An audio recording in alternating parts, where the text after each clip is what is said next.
Live pictures of violent protests erupting in Ferguson, Missouri tonight. It comes as we get new pictures of Officer Darren Wilson taken on the day of his deadly confrontation with Michael Brown. And we also get a look at some of the evidence considered by the grand jury. You can see, well, you can't see much here. The close-up photos show what he claims are his injuries. And if you look at the medical reports, they speak about facial bruising. And now we have Officer Wilson's account as told to the grand jury. We understand that he told authorities Michael Brown shut his own police door on him and started swinging and punching at him. Mark Fuhrman is a former LAPD homicide detective and a Fox News contributor. And first, I just want to get you to react, Mark, to the discussion I just had with Andell and Richard.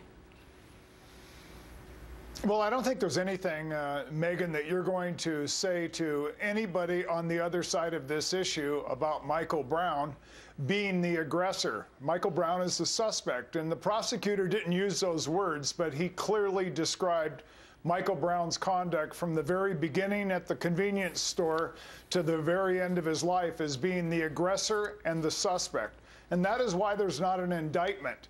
So when you hear an exchange, as we just did, completely irrational, delusional, and completely incapable of absorbing facts that are forensic in nature, that are eyewitness in nature, that are from the very person that was getting attacked in the car. So there is really no way you're going to get any kind of reasonable dialogue from somebody that's decided that Michael Brown was murdered. As we watch the protesters on the streets and the fires that have been set and the looting that has taken place tonight, we speak with Mark Fuhrman about the evidence as released in the case, including this testimony from Officer Wilson to law enforcement investigating the case. I've got the transcript right here of his actual police statement. He talks about the moment Michael Brown left the car, started running away. He says, "I was yelling at him to stop and get on the ground.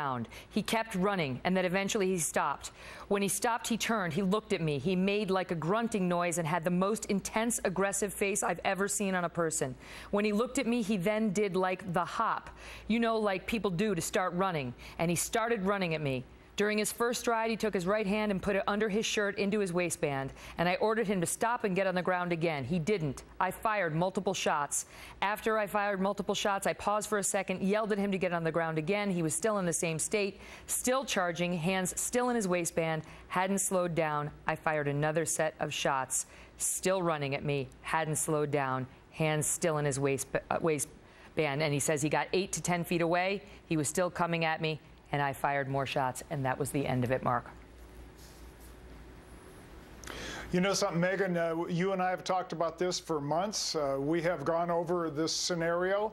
It has gone down exactly like we thought it would go down. And why? Because you have little tidbits of information, and you can see how you go from one square to the next square, and you can kind of see what is going on with the suspect and the officer. But these statements from Officer Wilson are so important because he articulates every little thing an officer is thinking in those split seconds. He knows that both these suspects have not been searched.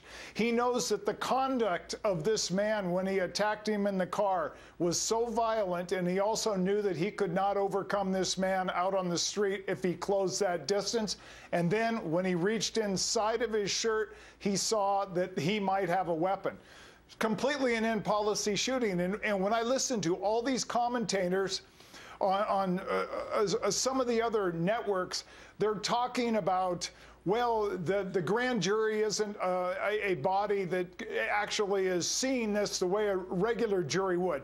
You're right. A regular jury would be interrupted by the defendant's attorney, and they would be challenged, and the jury wouldn't get the evidence until the end. This jury had all the evidence and was not interrupted whatsoever. The other thing, Mr. McCullough went into such articulate detail. He didn't have to do this, but when he gave this case to the grand jury, he did something that most people don't understand. He could have simply reviewed this shooting, all the statements of Officer Wilson, the investigation, and then he could have simply said, I'm not filing any charges. In policy shooting, within the state law, it's done. But he gave it to the grand jury. Right. And the people refuse, some of them, to abide by the system as it's been set up and under the hands of a prosecutor who they put in office 4 times, who's handled plenty of cases involving black defendants, white defendants, you name it. And yet tonight they riot on the streets of Ferguson because they say this system they do not trust. Mark, thank you for being here. Up next, a look at Officer Wilson's injuries and his statement.